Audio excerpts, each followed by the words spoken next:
Welcome everyone to this month's Blackmere Live. Blackmere Consulting is a talent acquisition and technical consulting firm. We specialize in placing niche talent at thoughtful and interesting companies. We work with government agencies and companies across a variety of industries, including healthcare, finance, and really anyone who could be hacked. We'd love to get to know you better. So please head over to our website, sign up for our mailing list to keep in touch. Our website is blackmereconsulting.com. And welcome to our special guest this month, Bindi Davé. Bindi is a highly experienced information security leader with expertise in risk-based business enablement. She likes to call it empowerment, team building, mentoring, coaching, crisis management, compliance and regulatory alignment, and really breaking down silos, between the business and security. She has a proven track record of managing risk through security and over 15 years of knowledge in this space. She's based in the Phoenix area and is a mom, yogi, artist, and leader in the industry. She promotes a strong information security culture and fosters collaboration and relationships with industry-leading experts. Welcome, Bindi. And our own Domini Clark. Domini is the CEO of Blackmere Consulting, which she founded in 2011. She leads executive recruitment across a variety of industries with a functional focus on cybersecurity and data science. Under her leadership, the Blackmere team specializes in difficult to fill critical hires, including executive placement, data science, wireless research, and energy-related technical leadership. And I'll add this as a little ad lib. Domini has been based in Falls, Idaho, but is moving to Austin, Texas this summer. So if we have anybody from Texas in the audience, we'd love to. I think Domini would enjoy meeting you. So, very much so. But and with give that, some tips and tricks too, because this is pretty cool. What's it like going from the Pacific Northwest to the Southwest will be, I think, really fun. All right, well, everyone, welcome. I'm going to hop off and leave it to y'all. Okay, excellent. Thanks, Molly. And thanks so much for joining us, Bindi. You and I met just a couple of weeks ago, and we decided to kind of fast track this Blackmere Live because we had such a great conversation and the topics are just so very, very timely. So, and thanks for making this great time in such a short amount of space. Happy to be here. I'm glad. So I want to get started. I want you to talk to everyone about where you're working now, what you're doing. I know you've recently been in a job search. Another element is, I know you started in finance. How did you get where you are? Yeah, so it's actually an interesting story, but not super crazy. So I grew up in the Chicagoland area, went to DePaul University. I graduated with a degree in finance. It was a great time to be in finance when I started pursuing that degree, and a terrible time to be in finance as I was graduating. And I graduated early. And as I was completing my degree and, joining the workforce, my dad was like, well, time to go out there and start earning a living. I had two opportunities ahead of me. And one was with Rockwell Collins, going and deploying the DVDs inside of headsets on airplanes and traveling the world. And that was super exciting to me. And the other one was at a small boutique cybersecurity consulting company right outside of Chicago in Schaumburg, Illinois, actually. And so I took both opportunities to my parents, and I'm like, this is the one I really want. I don't know much about cybersecurity, right? It's been a growing domain in our space. And it was really the difference between contract work and full-time work, given the landscape of the economy and such. And I couldn't have made a better decision. So props to my parents for helping me make that one, but I've never looked back. It's been so exciting. I love that. So getting into this, moving up from entry-level position with the cybersecurity consulting into being a security leader? I mean, you have been in some very big environments. How has that happened? It was actually incredible. So I had an awesome mentor at the first company that I started with, and he really helped me understand, right, the cybersecurity domain. When you're graduating with a business degree, you understand the business aspects of it, but the technical side and what are we trying to protect and who are we trying to protect it from was a skill that I needed to learn. And so it was an amazing mentor in that space. But at that first job, I really had a chance to, starting in a smaller company, wear a lot of different hats. So though I started as a project coordinator, I got to lead certified ethical hacking classes. I got to write policies for customers, review policies for PCI compliance and PADSS compliance, as well as run vulnerability assessments. I remember sitting in his office and him teaching me how to use Tenable, right? So it was a really anchoring opportunity that I just kicked off into, all the way down to the printer would break all the time. And so I would collate paper, right? Whatever it took. But it was super interesting because I was able to understand what engineers were looking at. And I've always had a passion for law. I actually went to pursue my JD and MBA early on, so I realized how expensive it was and how much, top heavy I would be at the end of it. So I leaned into compliance and the regulatory side of it, being in the cyberspace at that company. And it was just a really interesting experience. So I started off in project coordination, grew in project management and technical program management, and then was able to utilize those skill sets, right, of championing efforts, championing people into now having HR responsibilities and leading large organizations. And at the core of it, a lot of those things are similar and transferable, right? It's what's important to the business. How can we utilize a risk-based approach? Not everything needs a blanket SLA or a blanket statement. Security's role is to empower or enable the business and not hinder it.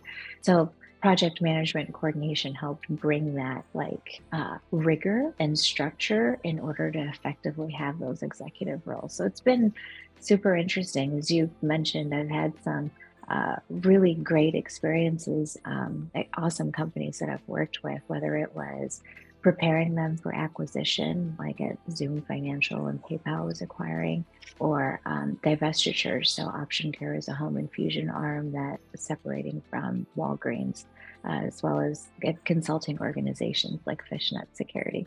It's a lot of really varied experience. And I have to say that finance background, I'll backtrack. I was talking with another sister yesterday. Actually, it was Sandy Dunn. And I think they were connected too. Yeah. I was talking with Sandy Dunn yesterday, and we were discussing how important it is for security to be able to translate what you're doing now and why you need to do it into dollars, not just fear. How have you been able to integrate that finance background and make sure that executives understand the actual impact of security? Right. And, it further complicates, Dami, because security is one of those things where you're proving a negative. How do you prove that this thing didn't happen, or living in these hypothetical situations?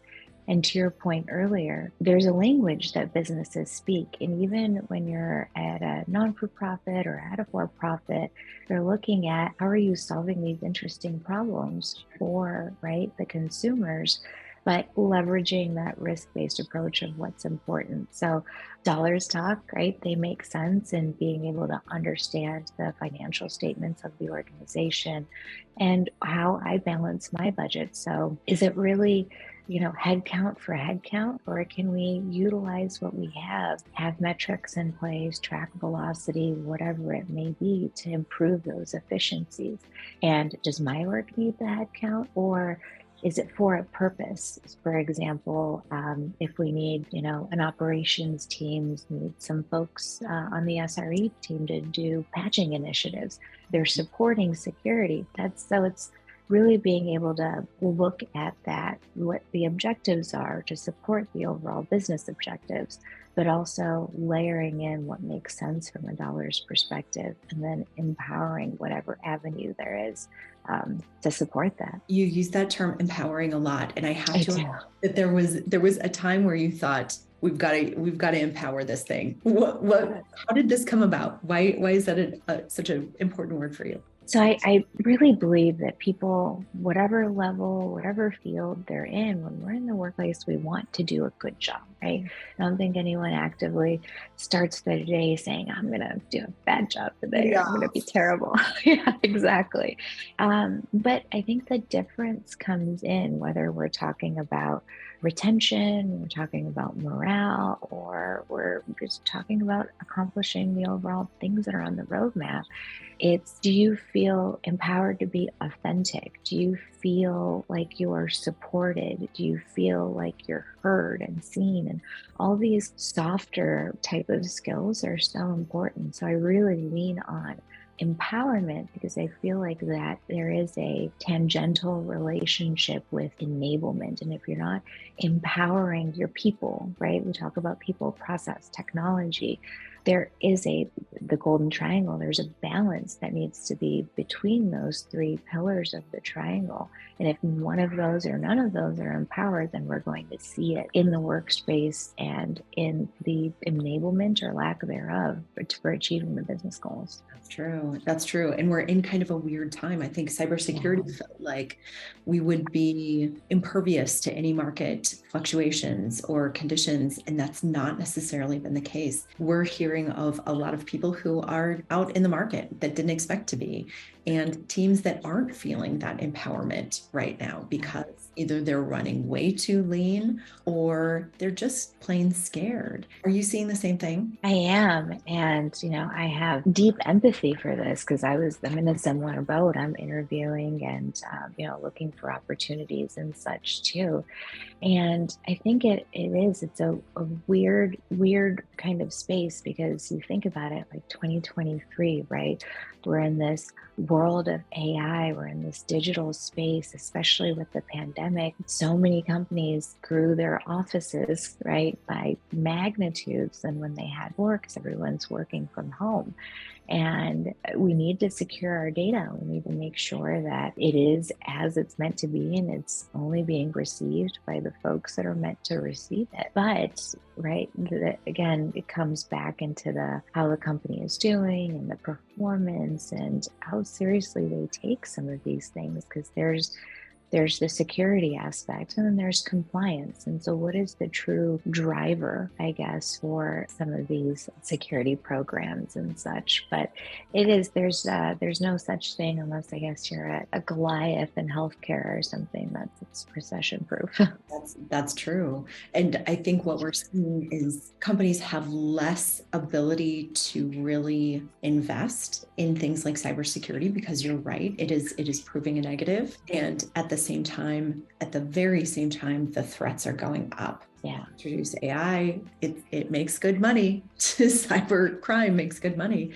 How do you think this will balance? What are the ramifications of this to the industry overall? Well, so we see a lot of layoffs happening, right? And a lot of companies making the decision and whatever is right for them, obviously. And each organization has their way of handling these situations. But there are systemic problems that are there as you're looking at. Like, we do a round of layoffs. And let's say it's in the security organization, in your engineering organization, your developers, right, et cetera. You're losing talent. You're not only talent, but you're losing that domain knowledge and that domain specific to your organization. And that has a ripple effect, right? So the folks that are there now, they're affected and impacted because they're doing more than what was scoped for, and they're running lean, to your point, and their work-life balance may be affected, and you're probably hiring other new folks in there and they don't have that domain knowledge or expertise necessarily for the company itself. And so there's this ripple effect that's happening. And then even the folks that have stayed, right, or made it through the round of layoffs, they may not feel so great when they've seen their coworkers locked out, for lack of better words, or they don't feel that stability themselves. And then these threat actors, right? All of these things are public now. The internet is an age where everything is shared and it's bringing people so much closer together, but it's all kinds of people, right? Like I went to school and there weren't a lot of video cameras and Facebook was still coming up, and thank goodness for that. But so all of that is in the news. So if you say like, hey, Bindico just let, 70% of their cybersecurity staff and overall 8% layoff, well, then who is protecting the organization? If you have a bunch of newcomers on, can they answer the fundamental questions of what are we trying to protect and from whom? So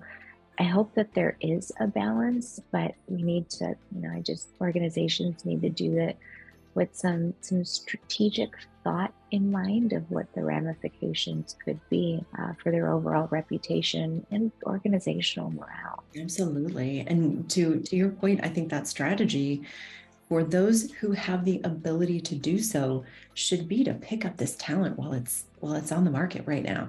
Yes. I'm seeing a few customers that are saying, gosh, we've been struggling to find these people for so long, and now they're available.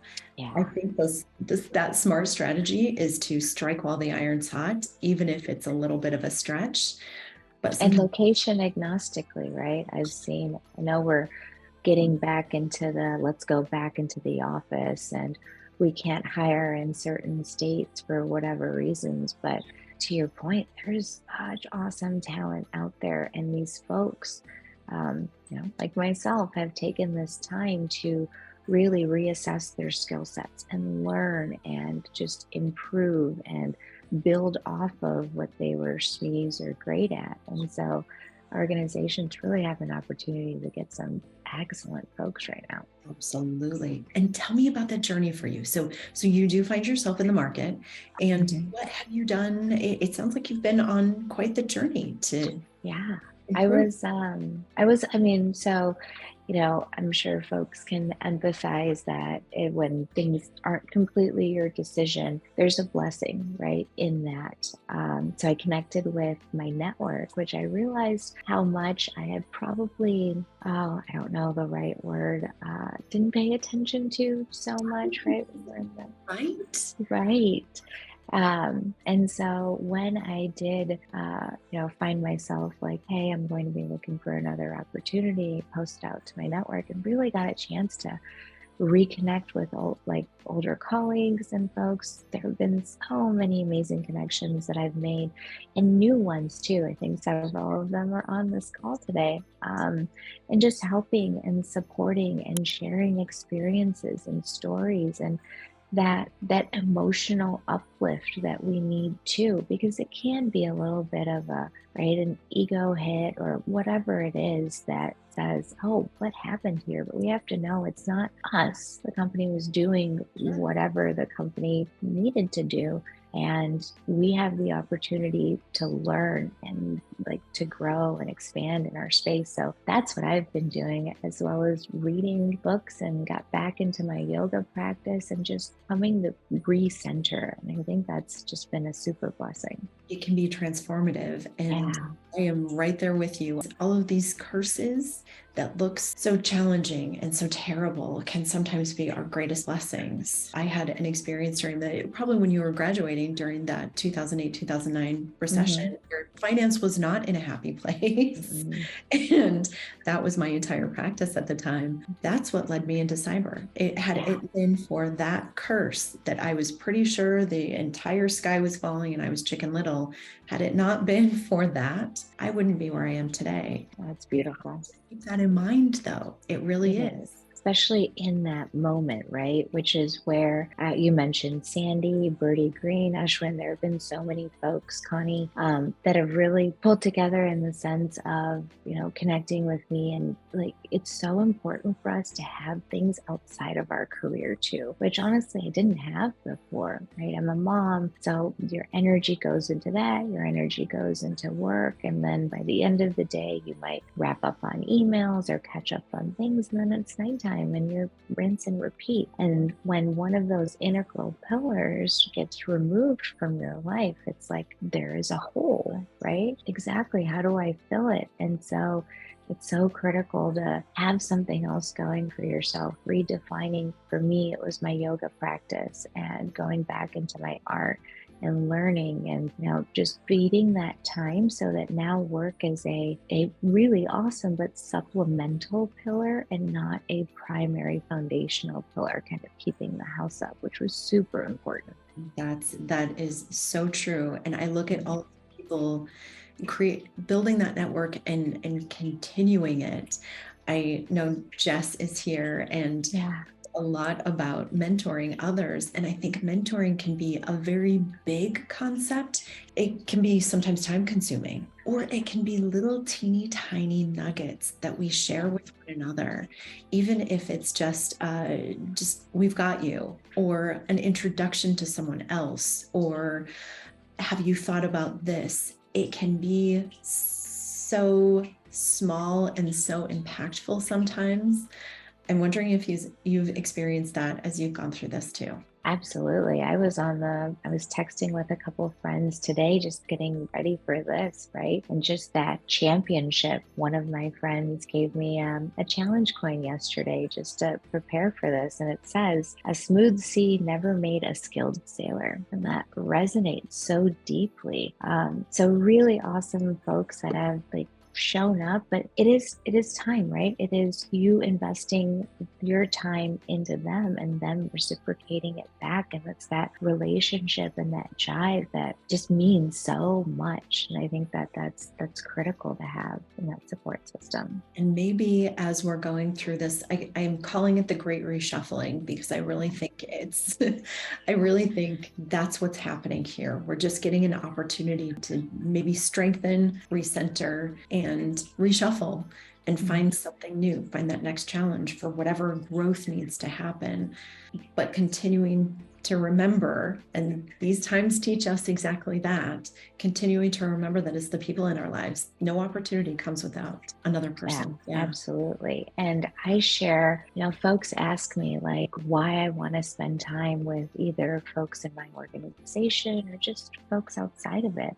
I'm going back to that mentor I had at my first job that really helped me on my path. I'm the only right I have is to pay it forward. Someone took a chance on this kid out of college that didn't have a lot of professional background, probably made inappropriate jokes, right? And really helped me strive and thrive to where I am today. And so that's my duty, is to be able to pay it forward. So I know Courtney is on this call and she's looking at breaking into the cyberspace, and all of us together, right, being experienced in different aspects of it, because it is a large domain with lots of different parts, but it's a small community at the end of it. And it's interesting because my husband's a developer, a software developer, and I asked him the other day, I'm running into folks that I haven't seen for 10 plus years. How is your community that small? And he's like, no way. Yeah. So cyber is that small. So we could really take our experiences and help folks and just expand our space and our practice and strengthen it overall. I agree. And I think that's what drew me and what keeps me in this industry. It's that sense of community and that we have each other's backs. It sounds kind of funny when I tell other people that cybersecurity, which I think a lot of folks think is scary, is actually a great community of really neat people who are out to make the world better and help one another. That's the fun part, I think. So when you're talking to others, I know you're kind of deep in this right now, but when you're talking to others, what kind of advice are you giving? Oh, that's a good question. Probably advice that I'm paying forward that my friends have given me is we prep for interviews, and we will do all this research in the background of the company and the role, and have these concerns of, especially with previous experiences. And if you're bringing your, I'll call it baggage for lack of better words, but your stuff, right? What's the culture going to be like? Am I going to just all these worrisome thoughts? I think it has to reflect back onto, right? You are bringing something to them. They're in search of something, and you have that something. So it is a bi-directional conversation. They're not just assessing you. And at the other side, they'd be lucky to have you. You know your stuff. Be confident, be resilient, and like honor it. Everything is a part of this journey. Every experience, whether it's one that you think you want right now, right? Like me wanting to land a job on Wall Street. Who would like, I was so bummed out at that time, similar to your experience, but now I couldn't be happier. And so each of these things, and even if it's a rejection notice, it's not, it's for you to learn something, but it's not necessarily part of your story. It's for you to glean something from that and move on to what the universe has in store for you. That is such an important thing to keep in mind. Yeah. So you talked a little bit about what you're doing to prepare for interviews. Are you doing anything special that folks would like to know? There's a fine line between being prepared and being obsessed and over prepared. Agreed. I played with that line, in all honesty. And I remember a few weeks ago, I was being interviewed for this role, and I like completely just watched the interview. There's no way going around it. And it hurts. It hurt, but it was like, tell me how you would stand up a project. This is like 15 years of stuff, right? But there's a reality that there's this thing called interview fatigue, and you're tired and you're exhausted. And I think it's important to like honor yourself for that and be in that mindset. So before I was researching the company, researching what the role was specifically, doing Glassdoor lookups, taking the job description and putting it in a spreadsheet and taking each of the points that they had and marrying it with my examples. I was ready. In some cases, I created a PowerPoint deck just to like make sure I had my talk track, right? And those are all great, but I forget these are already experiences I've lived through. These are things I've already done. So it's good to know them and align them with what they're looking for. But give yourself grace too. I have an executive coach that I work with, and I was chatting with her. I'm like, I don't know what is going on. Sometimes I don't feel like I'm showing up and I'm being authentic, but I don't know if my communication pattern has changed. And she had some amazing observations for me. The two that really stuck out were, one, have I processed my feelings? Meaning, these things have happened. I'm moving into this space, into interviewing. They're asking about my story. I'm sharing my story. My speech pattern's different. So have I truly given myself that grace and that acceptance to process, accept, honor, and move forward, right? And then on the other side, just like when you do a presentation, what are your immediate steps that you do before you do a presentation? Just like, are you prepping a whole bunch before it? Like, no, I actually probably do a breathing exercise. I flip through some social media, or I do a headstand, just change the perspective.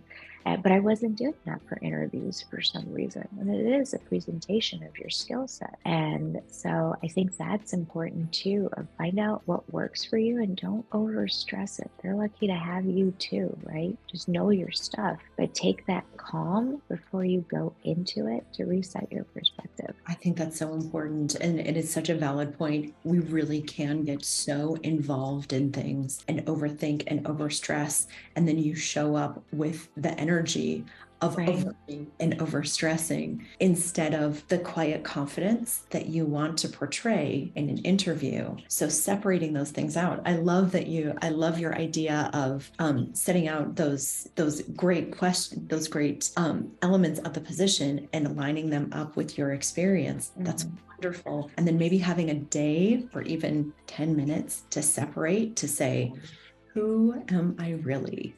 And let's get back to. And if you can get away and go next to a body of water, that works for me. This past weekend, I was in La Jolla. It's like, I just La need Jolla always works for me. Oh, it's so good. The food, everything. I love it. Yeah, that it's a reset. And I know that it's probably time to ask some questions. Oh, yeah.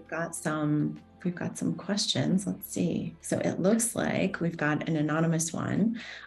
Recently, I've seen a handful of relatively new cyber professionals posting what I would describe as somewhat jaded comments about career security within the cyber industry. How would you respond to people who are feeling a lack of stability within this industry? I think, I'm a bit biased because I've only been in cybersecurity, but I bet that it's in other industries too, having worked in healthcare and in fintech and other organizations. I think organizations have the responsibility to show up authentically to its folks, just like they ask us to show up authentically at work. And that means transparently and honor just that relationship, right? It's all relational. So in that regard, if folks aren't feeling confident or stable or whatever, they are in the organization that they're in, and I believe that we should be having that conversation with leadership, and leadership should be turning an eye towards that and saying, what resources can I deploy? What can I do to support this? Because then again, it goes into that spiral of losing that talent and losing that domain expertise and knowledge within that organization. You don't want that. It doesn't feel great since we spend so much of our time at work, right? It's one of those pillars. So I would say those open lines of communication and sharing with your leadership and seeing how they show up for you. I agree with that. And frankly, I think we do have we have an element of upheaval in the market right now, which is making everyone feel a little uncertain. But cybersecurity, there is so much work to be done. I think my grandchildren could probably be working on these. Yeah. What did they say? There's like a 30 or 33% of talent shortage or something like that. Yeah. But learn, right? Like even if so one of my mentors, and I think he might be on, is sharing none of us are tied to this, right? We should be so confident in what we provide that it's not a matter of can we do it. It now matters of what we're doing and who we're doing it with that really projects. We can do that anywhere. To learn and grow and see how they show up for you is my thought on that. Agreed. And I really think this is a cycle. If this decides to turn into a recession, it will be my 5th recession. And there are ups and there are lows, and there are different times in the world where we feel more secure than others. But remembering who we really are is the most important piece, and not getting bogged down by that. Yeah, it's so important, right? Because we talk about security in the workplace. I know that's the topic of this conversation, but that expands onto all areas of our life. If it's in our, marriage, in our relationship, in whatever that scenario is, our work really directly impacts our livelihood. But what would we do in a friendship, and you're looking for security to see if that friend was going to show up for you? Right? It's going to be that conversation, but it's also going to be your brand and how you've shown up and how you've marketed yourself in that relationship and how you continue to grow and evolve. The cyberspace is vast. It's constantly evolving. There's constantly vulnerabilities. You might hear all the Move It stuff going on and CLOP and all this.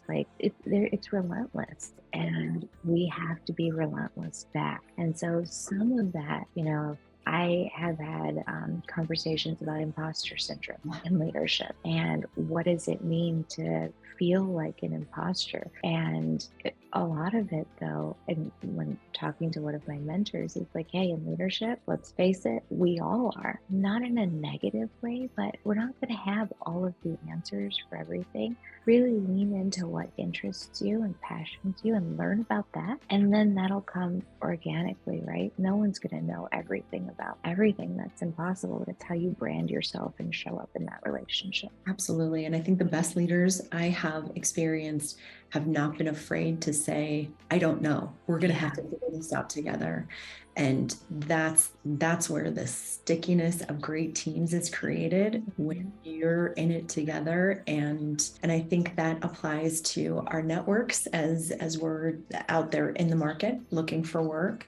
It applies to our friendships, it applies to our marriages, it applies to all things, being willing to just say, let's do this together. Yeah, so important. And that collaboration, one of the biggest things I see in organizations is, this sense of like, leadership is difficult. You're trying to work horizontally, vertically, we have all these different personality types and styles that you're working with. And I honor and appreciate that. And sometimes I've seen in organizations that we forget that some things are a doctrine, but not necessarily. We should be weighing in on these decisions. Like if your leader comes and says, we have this problem, we need a technology to help solve this, I'm looking for some anti-malware solution or whatever it is, let's get together, let's set down the business requirements and find the technology to fill those, right? But all too often that doesn't happen. And it's, hey, we're going to do this thing. You figure out how to deploy it and make it optimized in our environment. And those are the shifts that I've seen as we talk about relationships, like what kind of relationship are you in? It's important to recognize that and honor if that's the one you want to be in. And have the courage, even when the market's a little bit unstable, to say, I deserve better sometimes. Yeah, it's important. Agreed. Okay, so we have someone saying, you have a wonderful story. Can you share something new you've learned about yourself through the changes you've been discussing? Question. So I did a standout in 90 seconds. If you all haven't met Ashwin on LinkedIn, reach out to me. I'm happy to connect you with him too, but he's doing these 90-second podcasts, and it is awesome because it's the person behind the resume thing. And he asked me a similar thing of, what are you doing? And so I mentioned in there that I'm starting Pilates, and it's been really difficult for me. And because I'm a yoga practitioner, and I thought it would be seamless, but to expand on that now, since I've been doing it a bit, it's really finding my edge in all things, right? So I can't swim, but I have a swimming pool in the backyard where I've been doing laps every day, trying to get better and enhance. And yes, my 7-year-old is teaching me. No judgment. It's awesome.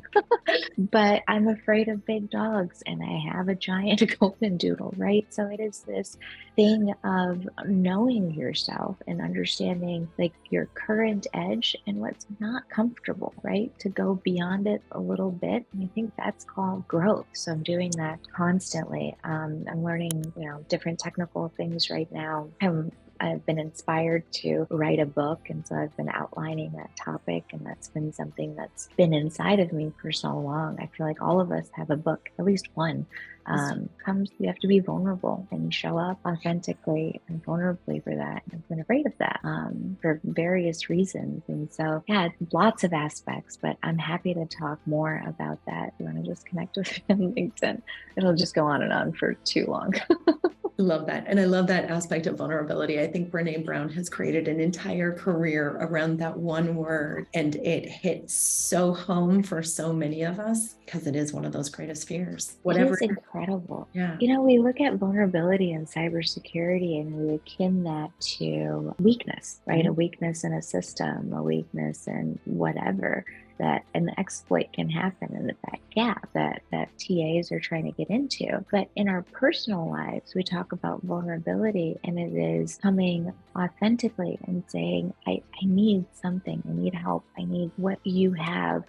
Would you mentor me? Which a lot of folks are afraid of doing, but you see someone that's in the position that you're in, and hopefully they have the mindset of also paying it forward and helping each other. So it's interesting how the same word, and like you mentioned, Brené Brown has created a career around it, has different aspects. And I've been seeing that people tend to show up differently in different aspects of their lives also, right? Just like that word. So we might be different in our personal lives as we are in our careers. And there's a show on Apple TV that I haven't gotten past the first episode, but it's exactly that. It's called Severance. And it's like medically separating you from your job and your personal life. Yeah. And if we're creating all these different personas and these different definitions, how do we keep up? So really trying to find that place to be able to bring it all together and just be you and have the courage to do that and know that you're changing the world, right? Every word, every breath, every relationship, every conversation. So how do you want to be doing that? I think that reflection is important. That's beautiful. One more.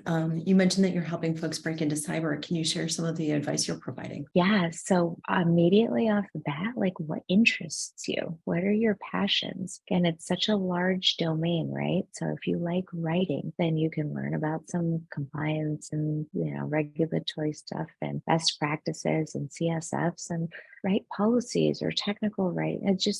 Know what drives you. And then there's a space in it. If you're organized and you love action and you love bringing teams together and helping with assignments, then there could be a world in project management, program management, TPM, or even incident response. So that incident manager role is critical in being able to efficiently move through a crisis.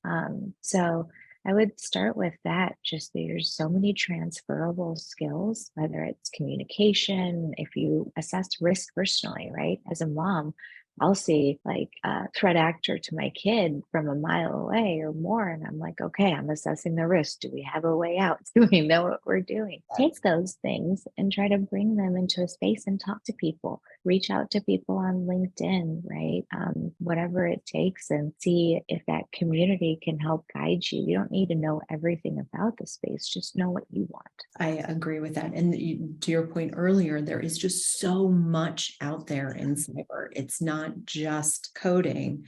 It's recruiting, it's project management, it's program management, it's incident response, it's compliance, it's so many different things. Understanding who you are and getting to the meat of that, and then talking to someone about where that might fit into cyber for you particularly, and then watch those connections grow. Ask every person you talk to introduce you to one more person to talk to. And before you know it, you have built up just a beautiful and strong network, just one conversation at a time. And it's those entry points that really help people break in. I'm wondering too, so you have not only broken in, you had a great story there, but you have moved up. And I know there are a lot of folks that they're feeling kind of stuck. Maybe they're in an engineering role or a staff role and they want to become a leader, or they want to stay on the technical track and not have to be a leader. Mm-hmm.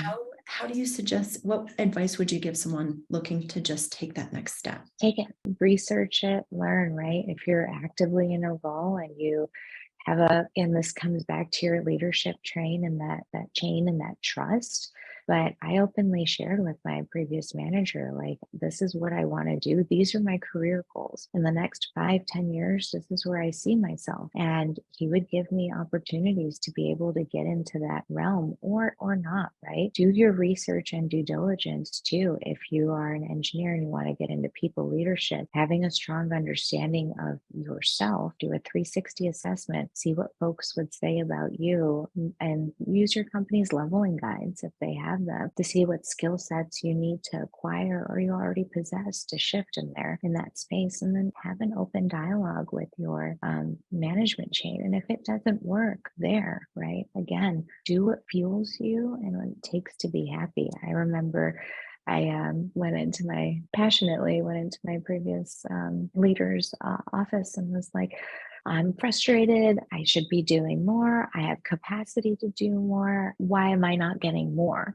And also have the patience, right? And have that trust relationship, but have the patience to trust that they're doing what's possible and in that timely thing that you have to deliver to. None of us are entitled. Things are not going to be just given to us. There's this motto of, your paycheck is your gratitude and your appreciation. Believe that. But I also think that you do have to show up, and it does have to be deliverable based. Being younger younger in my career, I'm like, of course I can do this. I haven't done it yet, but I will. So, bank on the I will. It doesn't work like that, right? Because there's budgets and there's justifications, and the higher you go, there's a different group of people that are making these decisions, and they don't know you personally. So that would be my recommendation, is like getting that career path out there, having those open dialogues, research and learn and lean in and deliver. And that'll help you get to where you want to go. I love that. And I love that idea of bringing to your leadership what you want, because I think as a leader, I don't always know. And we can ask the question, but if something bubbles up in someone on my team that they suddenly realize they're excited about, I want to know it. Yeah. Because we can shift if we need to, or we can create opportunities in different areas. That's the exciting, I think that's the exciting piece of leadership, but it's also hard for people to take that to their leaders, especially if it's not exactly something they're doing today. Yeah. And the fear, right? What if they say no? And I'm a firm believer that, like, all of us, right, we're in these workplaces, we're doing these things. Yes, there's the fear, but we need to truly understand what our definition of failure is and what our fear is really. Is it the fear of failure? Because what does failure look like? Maybe you'll get released from your job, but you have the skill sets. So can you get another one? Whatever that looks like. I don't want to venture to say everyone's going to have a different definition.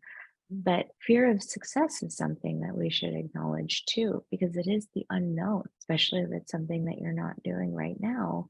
And you want to, but will you be good at it? Are you going, and there's always going to be these drivers, but there's a fine line between fear and excitement, and how you view yourself to come into that conversation, and have patience and grace with that leader too. You may have to talk to them a few times, right? It doesn't, because you didn't get a status update, doesn't mean that they've forgotten about you. They're doing their things to help support that as you're showing up. But get those definitions aligned and really know, like, what is keeping me from taking this leap, and what could I potentially gain as a result of it? And I think that'll be a good foundational point. And weighing those risks more. And then I think Molly's probably going to make us wrap up. Given the ever-changing landscape that is cybersecurity, what are your predictions about what we'll see in the industry in the next decade? Oh, that's a perfect one to wrap up with. That is awesome. So we're growing, right? We're expanding. And I think, like, right now I see this state where we don't quite know where security should report in through. So in some organizations, it's through product. In some organizations, it's through technology, through information, right? Through the CIO, through risk, or the CRO, like whatever. So companies are still trying to figure it out. And now with having security expertise at the board level, so we can really have a seat and understanding, like we talk about security, but there's this brand reputation, and there's financial, and some of these disciplines are more mature in how organizations view them. So I think over the course of time, we'll see that security is going to be one of those pillars that's probably a CEO direct, just like finance and just like operations and such, in that it has a seat in that overall ecosystem at that level, and that importance is heard. And a lot of companies are shifting towards that. I see that in like security product companies specifically. And the threat actors are just getting more and more creative, and we try to put up our defenses, right? Our preventative measures, but our detective measures are so important because they're still going to get in. When a patch is released, for example, that's the time and point that a threat actor has the most amount of information on how to exploit it. So they're going to pry at the organizations where they can't. Exactly. And as much as we say, how do they know? All of our information pretty much out there. There's enough OSINT and stuff, resources available to be able to find what you want to find. And so I think that our space is going to grow. It's going to have a different seat, probably more defined as we're figuring out where security belongs. And I've also seen this kind of thing right now between compliance and privacy and security, and which one an organization organization puts more weight behind. Is it the regulatory things? And I'm a believer that if you're secure, more often than not, you'll be compliant, but the inverse isn't always true. So getting into a trust situation, right, where they're not either or, they're complementary, but you're not going to have more often than not, you're not going to have a privacy incident that wasn't a security incident where data was lost or something. So getting these aspects a little bit more defined into the space and having security just a stronger point in these organizations. And so it's going to be an interesting time. I'm here for it. Absolutely. So to the earlier question, whether or not there's instability in the industry, it's growing. Yeah. Strong. I don't see security going away by any means. I mean, we're looking at the day of AI. And if you haven't talked to Sandy Dunn, I'm sure she would love to talk to you, reach out to her. She's been doing a lot of research in that space. And it's incredible, right? And we're so digital. Everything is like on these devices, and our entire persona and avatar is out there. And so data and privacy and these things are so important. I don't think that's going away. So yeah, there might be instability now, but I think it's organizations still looking at and trying to figure out how to show up for the inevitable. Agreed. I think those are market factors, not industry factors. Agreed. And market factors ebb and flow. Totally. Bindi, you are wonderful. I am so glad we got to talk today. Thank you. And thank you for sharing with everyone your experience. Awesome. Thank you so much.